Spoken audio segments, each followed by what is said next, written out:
Chapter 10. Octavian Plays the Game.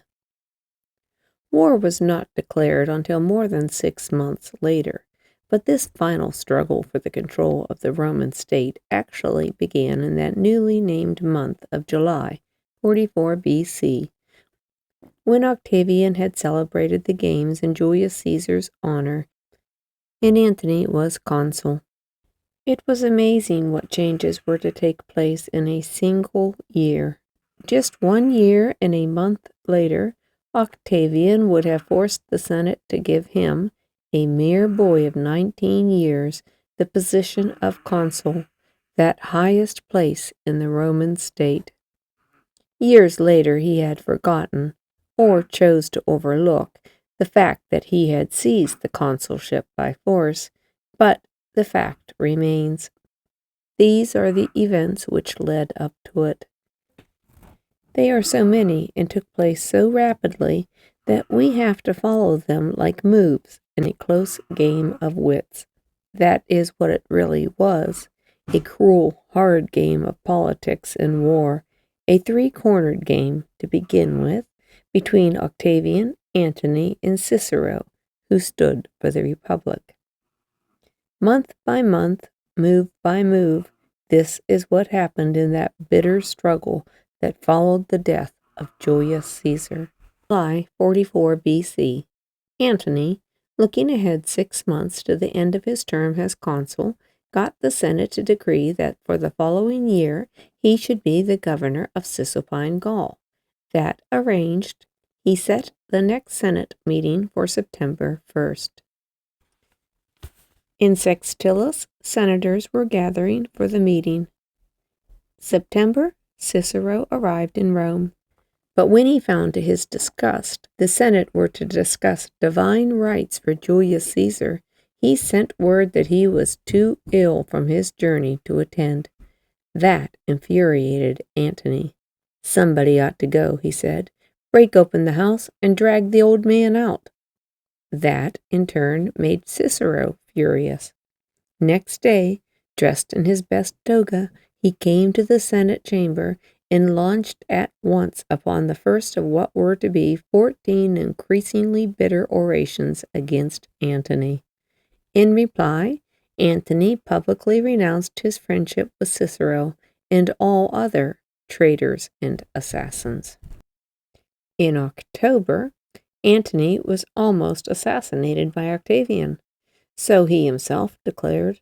Men paid by Octavian to do it, he said, had been caught lurking in his vestibule, and he had barely escaped with his life. With that as an excuse for needing soldiers to protect him, Antony set out to take command of those legions of Caesar's which were still stationed at Brundisium. Octavian, hearing of this, set out for the country south of Rome, there to gather into an army for himself all of Caesar's retired soldiers who might now have grown bored with farming. November. Octavian was back in Rome with 10,000 men. He declared that he and his soldiers were there to defend the people and the Republic against Antony, who had proved to be a traitor. When Antony returned to Rome with his soldiers, the senators, in utter distress, ran back and forth between the two men, urging them to come to terms and not start another war. By this time, poor old Cicero, back home in the country, was also in a dilemma. Every day, he wrote Atticus, I have a letter from Octavian asking me to take up his cause and to be a second time the savior of the Republic, and to come to Rome at once. I am afraid to accept and ashamed to refuse. The boy was certainly acting with vigor, yet how could anyone be trusted who bore the name of that tyrant Julius Caesar? What to do? What a mix-up! What a dilemma to be in! December. Antony had now only 1 month left of his term as consul, so he decided not to wait. He set out at once with his cavalry for Cisalpine Gaul. To the old governor of the province he sent word to clear out, that he, the new governor, was coming. But Decimus, the governor, who was one of the conspirators, fortified himself in the town of Mutina and refused to move. Thereupon Antony laid siege to the town in order to starve him out. By this time Cicero had arrived in Rome and sent word to Decimus to hold fast. Then, sweeping together his worst adjectives, he denounced Antony as a monster, a drunken swine, and a brute beast, devoid of all sense and feeling. January. The two new consuls took office. Cicero, on his feet again, urged them in the Senate to declare war on Antony and to put their trust in Octavian. Cicero was now convinced that in this crisis the best thing for the Senate to do was to let Octavian help defeat Antony, and then settle with him later. "I pledge my word to you, O Senate," cried Cicero, "that Octavian will always be as loyal to the Republic as he is today. To you, the Roman people, to the state, I pledge my word." The Senate was impressed, enough so to vote Octavian a seat in the Senate, but not enough so to declare war on Antony. Not yet. Not until they first sent a delegation to confer with him. At the same time, however, they sent Octavian and one of the consuls north with armies to scare Antony into reason. The delegation soon returned with the report that Antony was willing to trade his 1 year in Cisalpine Gaul for 5 years as governor of Gaul across the Alps. Cicero was alarmed. "Beware," cried he, "lest this foul and deadly beast escape."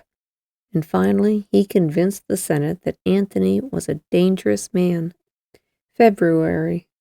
On the second day, therefore, the Roman Senate formally declared war on Mark Antony. March.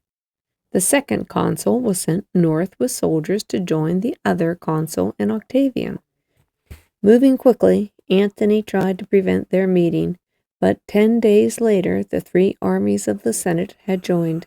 Storming Antony's camp, they gained a partial victory, but paid dearly for it with the lives of the 2 consuls, for both of them died that day.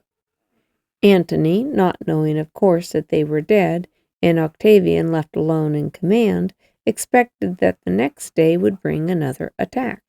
So that night he broke camp and made a hasty escape.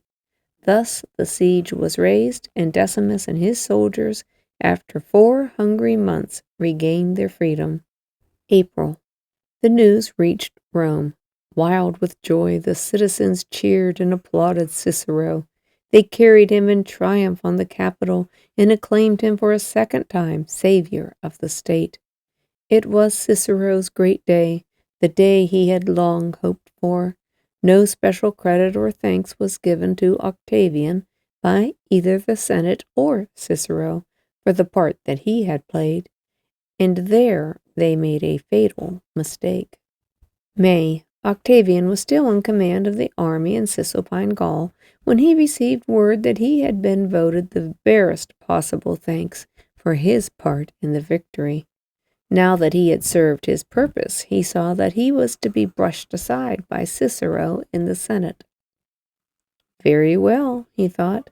The time had then come for him to make a move, and he thought up a shrewd one.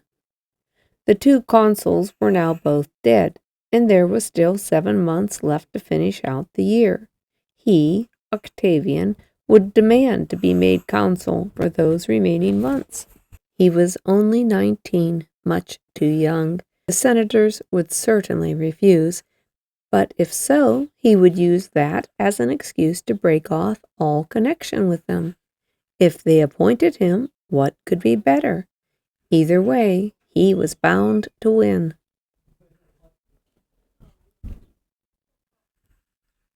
June. A delegation of his soldiers went down to Rome to ask the Senate to appoint Octavian consul. The Senate refused. July. The officers went down to Rome again. This time Octavian went with them, also 100 men. Again the officer in charge commanded the appointment for Octavian, and again the senators refused. The officer then pointed to his sword. "This," said he, "will make him consul, if you don't." That was a threat the Senate dare not disregard. Cicero was broken-hearted, utterly overcome with grief that this boy, whose loyalty to the Republic he had so confidently pledged, had after all followed in his great-uncle's footsteps. He had marched on Rome, and with force of arms defied the Roman Senate. Utterly overcome with grief, the old man, so recently flushed with victory, acknowledged his defeat and gave up the struggle. Sextilis, on the 19th day of this month, later to be known as August, Octavian was made consul of the Roman state. Nervous inside, but outwardly calm, he stepped forward for the first time to offer the customary sacrifices to Jupiter with which the Senate meeting opened. In a circle about him stood the disgruntled senators, each one watching with a cold, critical eye, waiting for him to fumble. To their keen disappointment, he went through the service perfectly. It was likewise to their loss, it seems, that they watched him so intently.